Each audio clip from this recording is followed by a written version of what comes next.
Hi and welcome to the short tutorial. In this video I will show you how to do a boomerang on the Instagram. So boomerang is very amazing feature by the Instagram. How you can do it, watch this video till the end and you have to follow the same procedure.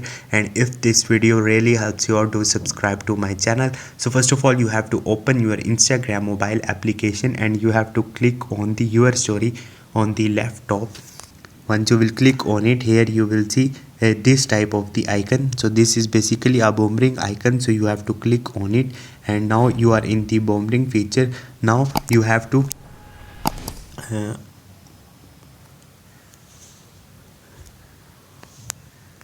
click on the button and move your camera and you will see this type of the effect. So this is the procedure. Hope this video will helpful for you. If you have any question, you can ask me in the comment section and don't forget to subscribe my channel. Thank you.